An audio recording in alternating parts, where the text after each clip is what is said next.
Um, there's not a video or anything about Allison's dad, but Allison she's not really doing interviews, but she did give a statement. And this was on Fox's website. I just Googled good little story. He is still Esser's father, charged in mother's decades-old murder, said he used me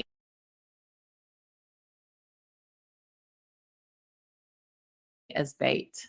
Nancy Calvani's body was in bag 82. And for any of y'all that are new or not familiar with it, so Allison was 5 years old at the time, and she is in the chat. And the last many, many years, she has been seeking justice for her mom, and she suspected her dad, and he was arrested November 24th, it looks like. So he's still in jail, I guess, working on retaining counsel. He was taken into custody in San Francisco and booked in the San Mateo County Jail because that's where Nancy's body was found. And Allison, an epidemiology professor at Yale, who was around 5 when her mother was killed, told the LA Times in a December 3rd interview that she is grateful to investigators and prosecutors for pursuing justice for my mom. How awesome is that? And she said, in a quote, with an extraordinary combination of compassion and resolve, they are working tirelessly to ensure that light is shown upon even the darkest of cases, she said in a text message. Allison, that is like beautifully said.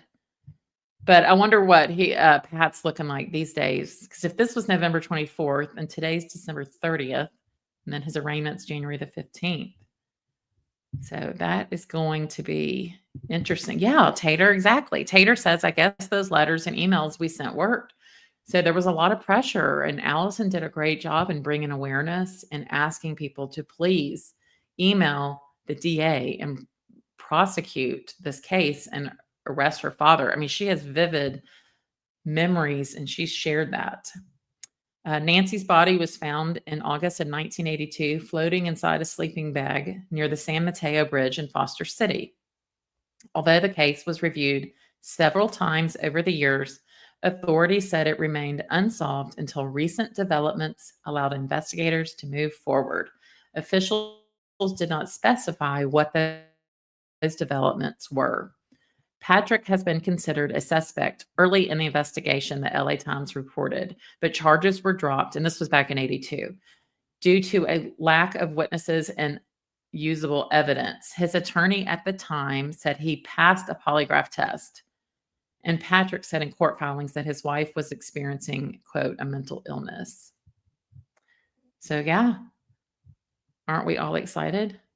We're like, yeah, Allison did this. I mean, yes, we all were supporting her, but I mean, she's the one that brought this. And I got to speak to Allison recently, and she said, like a year ago, I mean, she just wasn't sure this would ever happen. So we can never give up hope. I mean, think about that, 1982 to 2025. I mean, do the math. What is that? It's a lot of years. And I know we're all wanting Wendy, and the truth shall come to light. Let's see, I was going to read. At the time of Nancy's death, she and Patrick were separated. She had filed for divorce, secured a restraining order, and moved out of their Pacific Heights home to a residential hotel in San Francisco. On August 8th, 1982, Patrick allegedly asked Nancy to pick up their daughter Allison a day earlier than scheduled under their shared custody arrangement. Nancy disappeared that evening. Her body was later discovered. Her yellow Buick was found inside Patrick's garage, and they didn't really ever pursue that. I mean, that's a huge piece of evidence. Can you imagine? Allison told the LA Times that she had long feared my father used me as bait to lure my mother to her death. The uncertainty surrounding her mother's final hours, she said, has haunted her for decades, even overshadowing her wedding day when she asked her father to walk ahead of her so she did not have to touch him. She also recalled confronting him during a 2008 visit to her home in Connecticut, telling him, "You killed my mother." According to Allison, he replied, "It wasn't my fault." According to jail records, Patrick Galvani is being held without bail.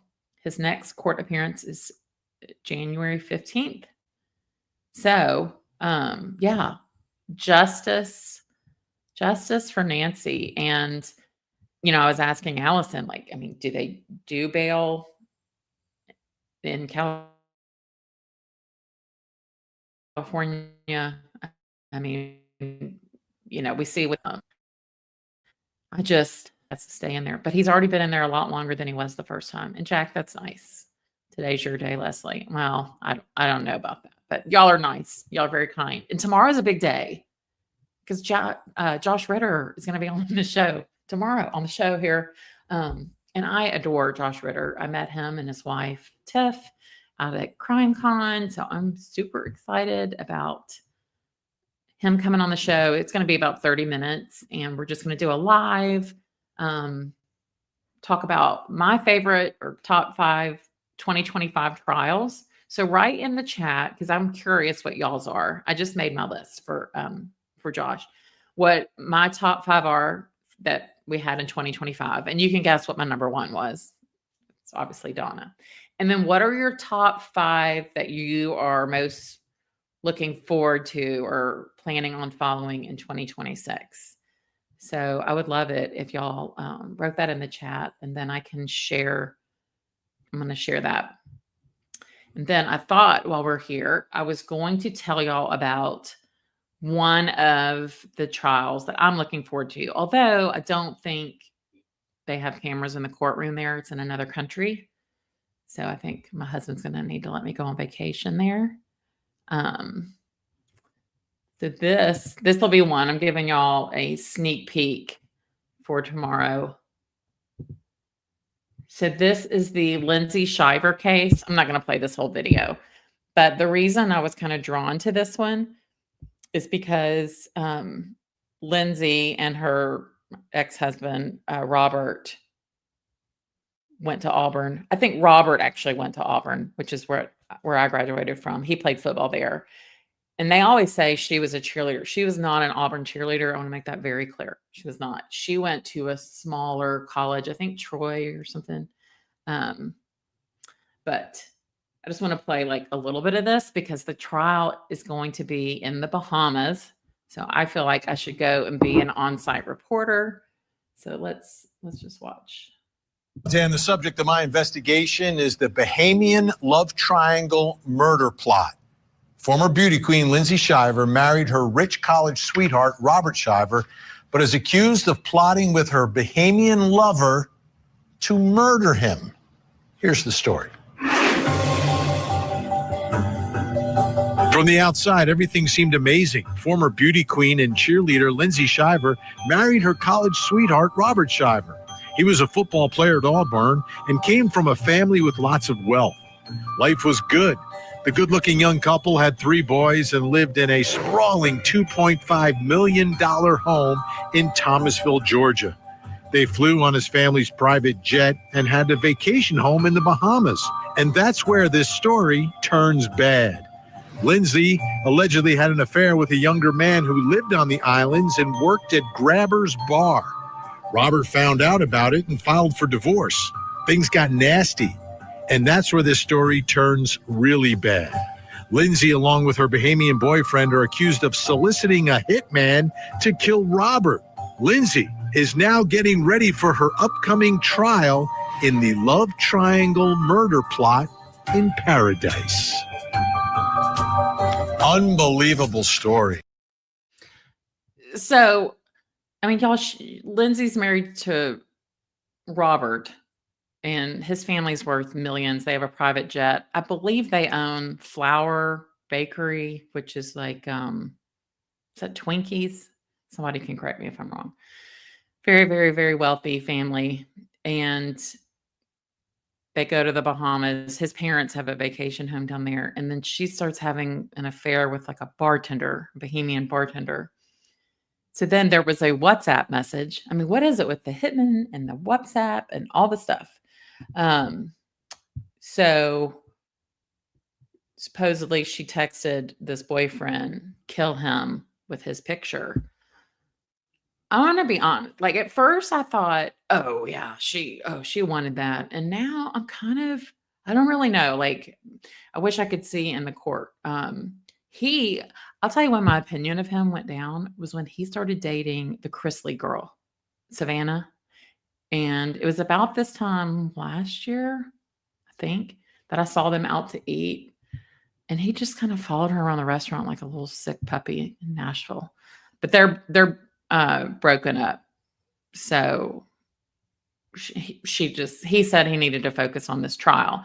So then Lindsay was arrested and she was in a Bahamian prison, jail, whatever. And apparently it is like rough stuff in the Bahamas, like no potty, like poop, all that in a bucket. And then she got out on bond and they let her come back to where her parents were in Alabama. And then she violated it because she was on Good Morning America or something. So they're an ankle monitor and she's requesting to have it removed because it's irritating her skin. Yeah. How about this? Just don't commit crimes. But I don't know. I just feel like there's more to this. But I think it's been moved to like July or August. And the thing is, that is hurricane season down in the Bahamas. Ooh, Tater, your ex-husband lives in Thomasville. Dang. So everything did seem a little too perfect. Yes, I do believe the Martins, you said I thought she was wealthy too. I do believe her family has resources. I mean, I don't think it's anywhere like his family, but I do think there are some resources. But I'm not going to play this whole Vinny show, but there was a couple good points. And what a shame. You've got everything.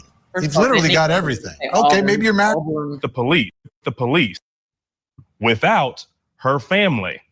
2 days later, February 20th, Robert called 911, afraid that Lindsay was trying to set him up with the police. And Vinny, let's take a listen to a bit of that 911 call right now.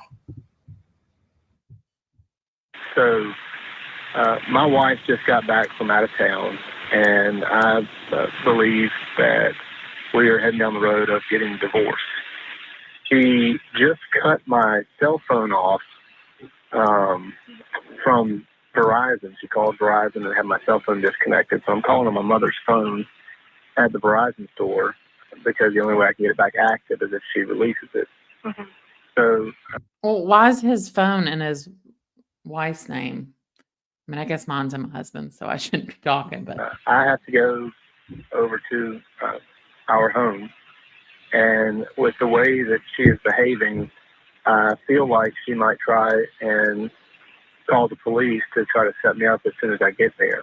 And I wanted to try to get out in front of it because I'm not a risk of, doing anything crazy. I'm just trying to go to my house, and if I need to pack my stuff and leave, I can pack my stuff and leave. And you know what? He might be a good guy, but when he started dating Savannah Chrisley, and he just from these calls and things, he seems kind of like a mama's boy, I mean, mama's got the money. I mean, it's mama's money.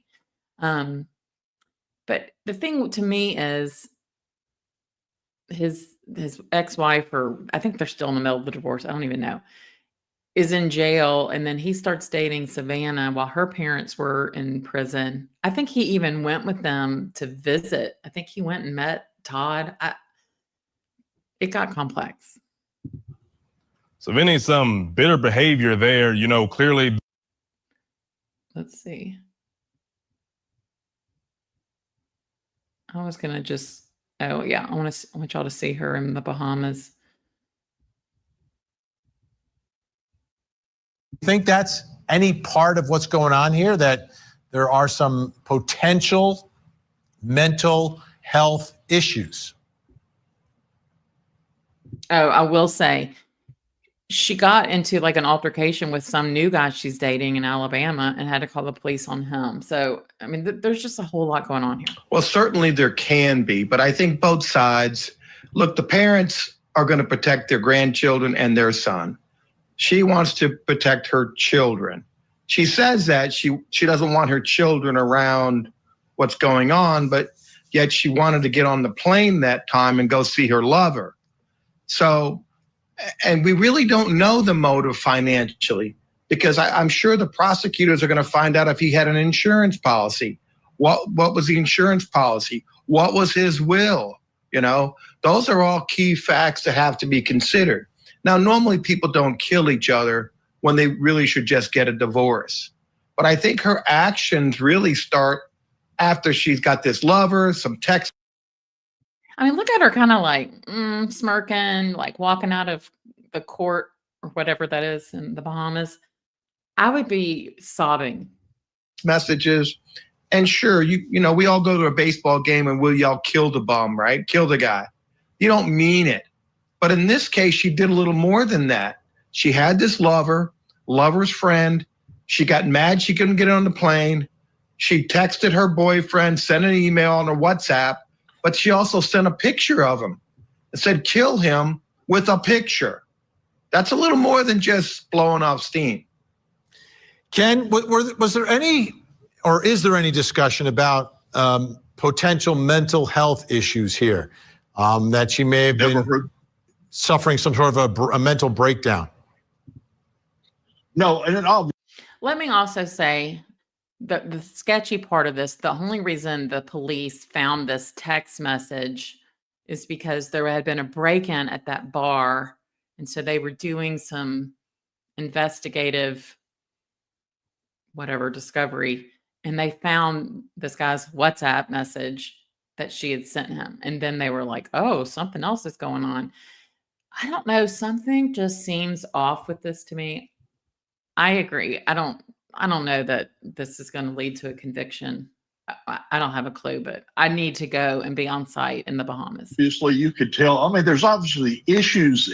What were issues in the marriage? But to say there were mental issues, I've never heard that suggested by anybody. There may be beyond that relationship issues. She may have issues with relationships. Remember, there is a man awaiting trial here in Alabama on charges that he abused her. So that's another potential relationship. Yeah, that's the other one. And they're talking about the other one that got abusive. I agree the two. You said he should have known better than to begin dating anyone during divorce proceedings. And I do. I think about their little boys, and like he's taking Savannah like everywhere. I mean, they were vacationing together and all like living together, not living together, but vacationing and staying together, and like this big happy family on the private jet and all that. It didn't set well with me that. But Savannah was really devastated. She took their breakup pretty public. So, and thank you so much for the super chat, ZKZ. I appreciate it. I also saw Maestro was asking if we thought Patrick would have, did you say a trial in 2026? Now I can't find the comment. I'm sorry. Yeah, we don't know. I mean, I would think with his age, the judge might lean to the bail. I have no idea. But I think I need to go and be on site in California too, for sure. Yeah, Lindsay and Savannah both. I mean, he definitely has a type. And, you know, when he met Savannah, I think he told her he loved her like the first night or something. So anyway, this is getting Vinny offering talking points.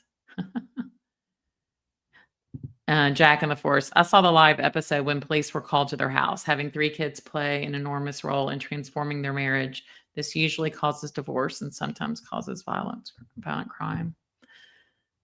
Yeah. I'm going to be curious to see how it all goes. What do you say, Tater? Savannah was the rebound girl. Yeah. You don't ever think you're going to date anyone long term that just got out of a marriage. Yeah. True. Yeah, this is on my list. It's not on a lot of people's, but it's on mine. It's just going to be hard to get updates. So I got to save all my PTO for Wendy's trial. Just kidding. Oh yeah, Maestro. If Leslie could attend to report and ask support for Allison would be amazing. I mean, yeah. If it all goes to trial, I'll go. I mean, I'll be there. I'll be there with you, Allison. I love it. Oh, Beach Bum, thank you. I appreciate it. I want y'all to know I never ever expect super chat. I don't want y'all to feel pressured to do it. I'm going to tell you, it's really awkward for me. And it's just hard, but thank you so much. If it's on your list, it's on my list. We ride it, Dawn. I love it. Well, True Crime Wifey, it's good to see you. Thanks everybody on the 10K. It's all because of y'all. And I know that some of you are not able to comment on my shorts that I post on YouTube, and I do not know why. I have let YouTube know. I don't know. A lot of times it's the moderators, but I don't know. Yes, Allison, of course. We will go. All right. Now I'm going to tell y'all about another one that is on my radar, but I don't think it's going to be in 2026. This is going to be one in Tennessee. So Taterbug is going to cover this one with me.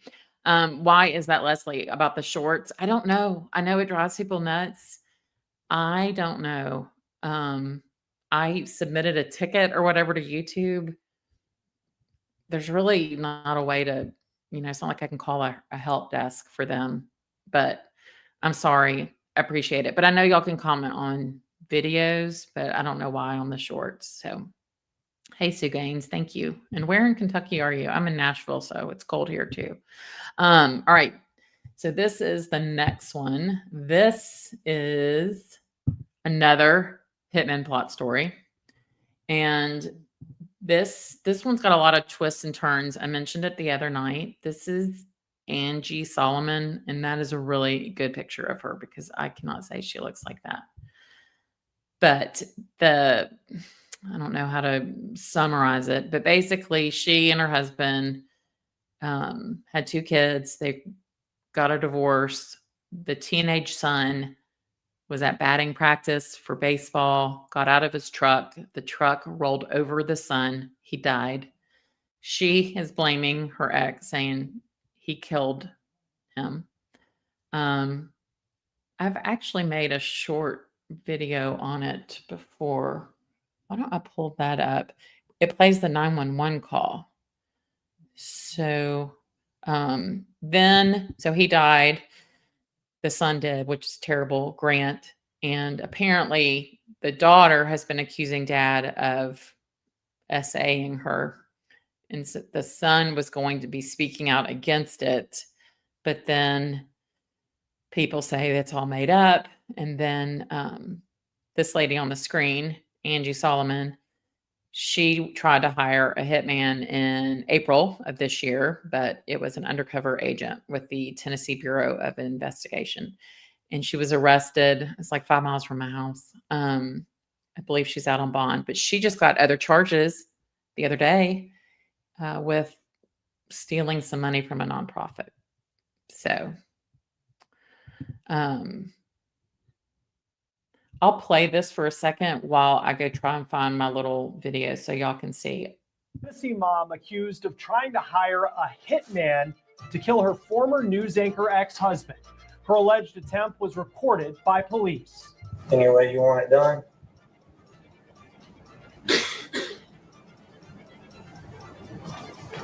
What do you want me to do, Kelly? I want you to do whatever you would do when looking at someone who's raped and sodomized before she could be married. So I don't know if y'all could hear that, but she says to the undercover agent, he says, "What do you want me to do?" And she said, "I want you to do whatever you would do to somebody who has ARD and I don't know, can I say that S word on to a little girl?" Now this was when she was arrested earlier this year. That same mom has just been indicted again on a separate crime, this time for allegedly stealing from a faith-based nonprofit. And then literally 6 days later, my ex-wife gets arrested. So this is what I think is interesting now. So now the ex-husband, he's on a podcast. I mean, y'all, does this not like have Adelson similarities or what? And it's going to be right here in my freaking backyard. But there's not even a trial set yet. So I'm thinking it's going to be 2027. But I've started listening to the podcast, but I haven't gotten through it. For trying to hire a hitman to kill me. And also, for the first time, we are hearing what Aaron Solomon is saying about his ex-wife on a podcast that talks about grief, responding to accusations that she has made against him, and the reality that police say she wanted to hire someone to kill him. We're on The Case, presented by Law and Crime. I'm Chris Stewart. So let me see what y'all are saying because I'm still going through. Oh, thanks, Bonnie. I appreciate it. So Tater, are you going to cover this one with me? This one has got a lot of twists and turns, and I know people personally that know them personally. So we're going to have some insider stuff. Tater, I've been married and divorced twice and nobody is dead. It can be done, right? Like, why can't people just get divorced and that be it? Oh, supposedly though, she wanted him dead because her daughter was then going to get a trust fund. Jane, pro tip for commenting on the shorts, zoom to 90% or 80%, then scroll down, voila. Then scroll down. What do you mean? Like go to 90% of the video being viewed? Is that what you're saying? All right. Is potentially associated with her. This is just an example of what Truthfinder can do to do research, stay safe, check public records. Listen, I want to tell y'all this Truthfinder is crap because I ran a check on somebody. It didn't have to do with, it had more to do with work. Didn't show anything. And then law enforcement ran a check and like, dude had all kinds of stuff on his record. So with Truthfinder now, I don't trust any of this stuff. truthfinder.com/use. And this story just took another new turn. Now, this is Angelina Solomon entering the courtroom for an appearance that she made back in May. You can see that she was emotional when she made eye contact with loved ones in the gallery of the courtroom. Now, before I get into what Angelina Solomon is now accused of and how her husband is responding to everything that she has been incredibly public about, accusing him of crimes that he's never been charged with, and how he is responding to what police say she just tried to do this year, allegedly hire a hitman to kill him, I need to bring you back to where this story seems to have its beginning. We will begin in April of this year, 2025, when Angelina Solomon was arrested in Tennessee. Police say that they had learned of an alleged plan that she put together. She also goes by Angie, to hire a hitman to kill her husband. His name is Aaron Solomon. Now, court records show that Aaron filed for divorce in 2013 from Angie. Aaron used to be a TV news anchor in Nashville, and he was someone recognizable because he was often on the morning news and he was a sports anchor as well, but he left the broadcasting business in 2011. Now, the Solomons have two kids, Grant and Gracie, and I will talk more about them in just a moment. Court records show that Angie and Aaron's separation, it is the furthest thing from what could be described as an amicable situation. Court records show that Aaron sued Angie for slander. Court records show that Angie accused Aaron of physically, mentally, and sexually abusing her and their children. She also accused him of killing their son. Now, Aaron has never been charged with a crime. He denies all of the accusations that Angie has made against him. And just this fall, He responded to those allegations on a podcast. It's called The Good Grief, Good God Show. It's on YouTube. And it's a podcast that often has people on to talk about grief. So just for the posterity's sake, at the suggestion of our producer, I'm just going to ask you two questions I know the answer to, just so that you can say, did you kill your son? Absolutely not. And did you molest your daughter? Absolutely not. Wouldn't y'all love for Veriscope to do a little analysis on that? Did you hear that? He went, absolutely not.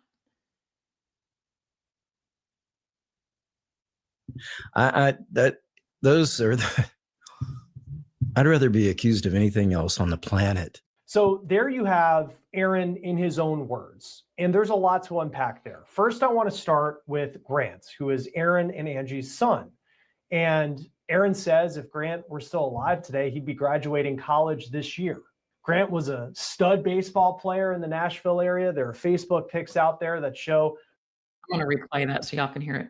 This and Angie's son. So there you have. I'd rather be accused of anything. Did you molest your daughter? Absolutely not. You can say, did you kill your son? Absolutely not. And did you molest your daughter? Absolutely not. I mean, that I really just, I want to send this to Veriscope because, and I really like, oh, what is the one? I don't belong here. What is it? I always bring it up. The lady's name is Samantha Benigmo. She's a PhD candidate. Yeah, I mean, this, I'm going to tell y'all, this bothers me, but there's a lot that bothers me. I do not belong here. Thank you, Beach Bum. Let me tell y'all, menopause, my brain, I used to always be really, really sharp, and it's just not the case anymore. I got some of the 911 call, and I was going to play some of that.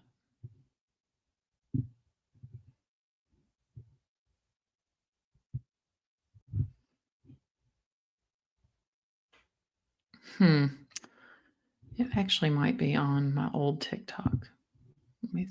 Case of divorce, abuse allegations, possible unaliving allegations, and now a hitman allegation. Angie Solomon was married to Aaron Solomon, and they had two children, Grant and Gracie, pictured here.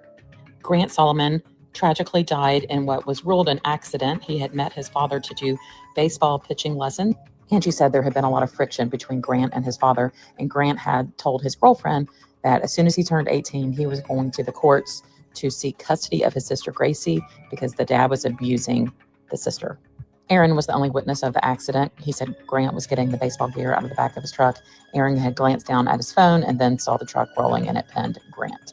Aaron said there were 3 people that were helping him at the scene, but there's no mention of these people in the police report, and nobody's ever interviewed them.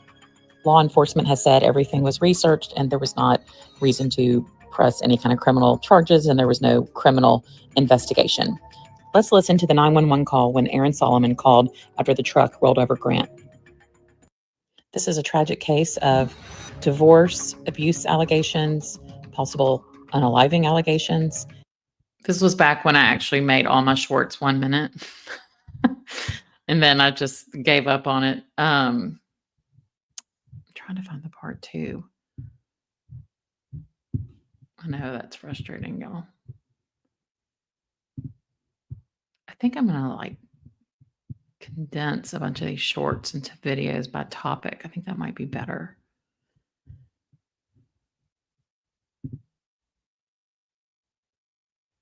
Let me see what this one is. In Franklin, Tennessee, since this is local to me and very close to where I live. Angie was arrested on Friday, April 11th, after she met with an undercover cop and was going to pay him, thought he was a hitman. She wanted her ex-husband gone. There's been a lot of controversy over the last 5 years. She wanted her ex, Aaron Solomon, to disappear and be buried underground. Her ex-husband was also a former anchorman on the local NBC station here in Nashville. They've been in the news for years as they had had a disagreement, Angie and Aaron, about the passing of their son, Grant. It was an accident where his truck rolled over him, but Angie has always pointed the finger at her ex-husband. There was never an investigation into his passing. She's also accused her ex in abusing their daughter, and he sued her in 2022 and said everything was false. I'm looking forward to covering a local case. Let me know if you're aware of this one. I know it's on the news in Tennessee, but just curious. Okay, I found.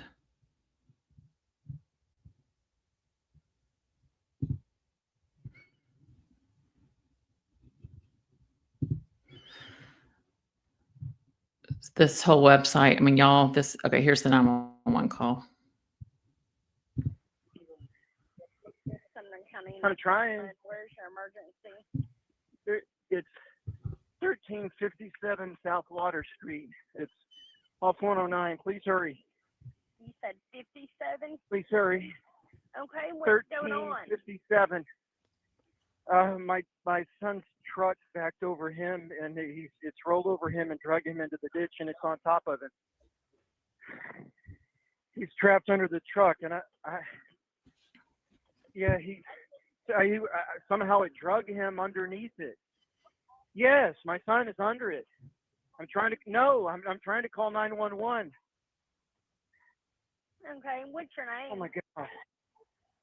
My name is Aaron Solomon. And you said oh you're my God. at 1357 South Water Avenue, right? Yes. How old is the man? You know, I hate to judge a 911 call, but to me, it's not how I'd be reacting. But again, I'm a woman. It's a little different. This was in July of 2020. Hell. He's 18. He just turned 18 a couple weeks, about a month ago. It's my son. Oh my God. Oh my God, this is not good. Is he awake and Oh, please talking hurry. to you? I don't think so. He's not alert, right? No, he's out. And he's trapped. I got 3 guys here, and he's trapped under the truck. Okay. Oh my God. I understand, sir. Stay on the phone with me while we get somebody out there. What's your name? Aaron Solomon. All right, Aaron. Huh? What kind of vehicle is it? It's a Toyota Tacoma, and the vehicle he's underneath the vehicle. Okay, I've got that. And it's. Okay, I've got that. What color is it? It's a white truck. That's my son. It's somehow it backed up. Yeah. Yeah, I'm on with 911 right now. Oh my God. Oh my God. Oh my God. Was your son working on it? No, he was just getting out of it. We're on an incline, and I guess he didn't have it in park or something, or it wasn't engaged, or.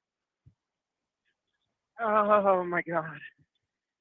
Oh my God, I can't believe still this. not responding? No. And he's still No. under truck. No one can get Yes. out from under it. No, We've got units en route to you. I'm just asking you questions for we can Huh? update them, okay? Can you check and see Huh? if he's breathing? Somebody's telling me that he's coming to. Okay. Maybe. He is waking up. Maybe. Kind of keeping still. So he is Well, he breathing? can't. Yeah, he can't move. I don't think he can move. I don't know. Okay, I understand. No, he can't move. He's trapped. Okay, we got somebody en route. Now, when he wakes up, he might I'm be telling him, scared. man. Can somebody I'm just get telling down him. there and talk to him? Yeah, somebody talk to him. Shit. There's blood. Is he facing up or down? He's facing up. They said he may aspirate. We need to hurry. Oh my God. So does he have blood coming out of his mouth? Yeah, there's blood coming out. Yeah, somehow it drug him down, I think. I don't know whether it wasn't in park or what, or if it didn't engage the brake, or it drug him underneath somehow. Okay. They said he's facing up. Okay. But he's bleeding from his mouth. So, Grant, turn your face to the side if you can, barely, but be careful. Don't move him, okay? We can't move him. We can't move him. Oh my God. If that was me, I'm pretty sure I'd be laying down on the concrete, like screaming, like to my son, trying to get him up. I mean, he just sounds so calm. Now I know he's been in news or whatever, or a sports anchor. I don't know. All right, decent, they're there. I'm gonna let you go, okay? Yeah, okay. Okay. All right. Bye-bye.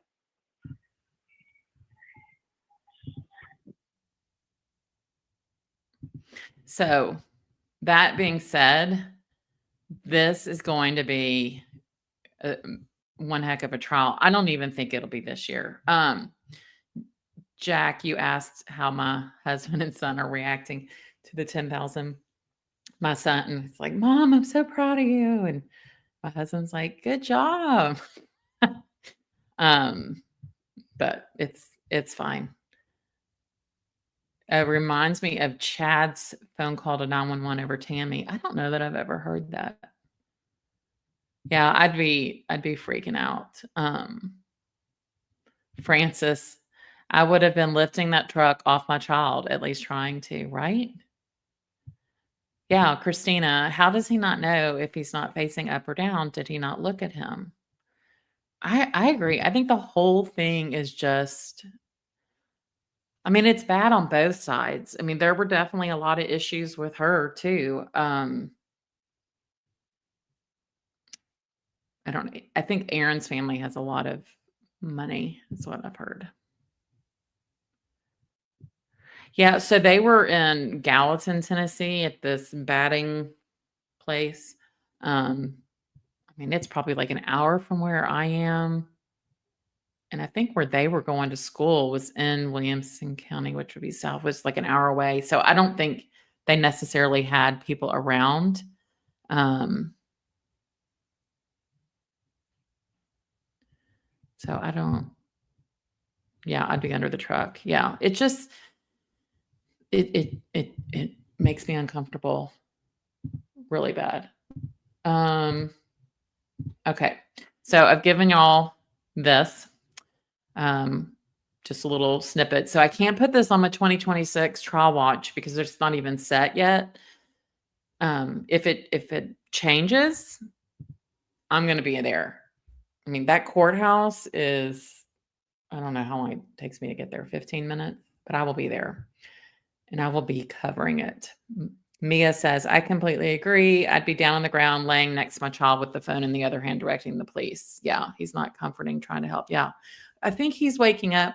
And then it's like he's talking to somebody, but I think supposedly there's never been any witnesses that were entered on a police report. There's just a lot of strange stuff. I don't understand. Jack, wait, the man TV anchor, and he says drug. Yeah, well, we kind of say that in Tennessee, though, Jack. I'm not gonna lie, we say all kinds of things. I mean, I go back and listen to my videos sometimes. Like, God, y'all must think I'm awful. Would be putting. I gotta get better. Jane, talking about Charlie. You think he's in South Dakota? Yeah, he is. He's at the Jameson Annex in South Dakota. Okay. The other thing I was thinking about today in comments on a video or something, we were kind of brainstorming and joking about Wendy t-shirts. And I've always joked, like, I'm not going to have merch or whatever. But wouldn't it be fun to have just some quotes like game changer? And the state isn't going to arrest me, but I really want one that just says, Wendy, do you think we're stupid? Do y'all think those would sell? I think that would be so fun. What do y'all think?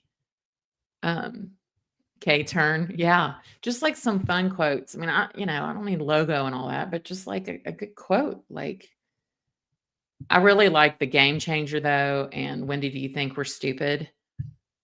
It would make me so happy. Like when I go to her trial, I would just wear it under a sweater. Paella. Yeah. And we still need to do code words. Spill the crying tea and I were talking about that. maybe like doing that together. And she says there's a document that Georgia Kappelman has that we could see. Oh, I do not know the answer to that question. Yeah, I don't remember. That was another one. But I just think like awesome. Like, have y'all ever had the t-shirt brand? They're called Comfy Color t-shirts. They're kind of faded looking. They're the most comfortable t-shirts. And I just want to put a bunch of, oh, was it worth it? TV is 5K. I just think we just have some fun quotes and that's it. You know, nobody has to know. Yeah, the real sweet part is coming soon. Tabs for Wendy. That's so sweet. Yeah. Oh, not in a million years. That's a good one. Yeah, the owl. Have y'all seen Judy has the actual owl shirt? She bought it on Poshmark. I think she said it was Banana Republic. Everyone knows it's Wendy. Yeah. Oh, Jack, I don't take offense to it. I mean, I know sometimes I sound ridiculous a lot of times, but I was also going to show you. Oh, sweatshirts. Yes. So I got this sweatshirt at the Broadmoor when we were in Colorado in September visiting a stepdaughter and her husband at Colorado Springs. So we stayed at the Broadmoor and it was amazing, but like the temperature drastically changed and it got really cold and I didn't have anything warm. And this sweatshirt, I looked, it's like a private brand. It just says Broadmoor, but it is the softest, warmest sweatshirt. So I'll need to find that. Good shirt, art designers. Yeah. I just want it like simple, you know, like paella. Oh yeah, you got it correct. Leslie B. from True Crime in a Minute. Leslie from True Crime in a Minute. Leslie B from True Crime in a Minute. So shout out to Leslie from True Crime in a Minute. Love you, and please join us.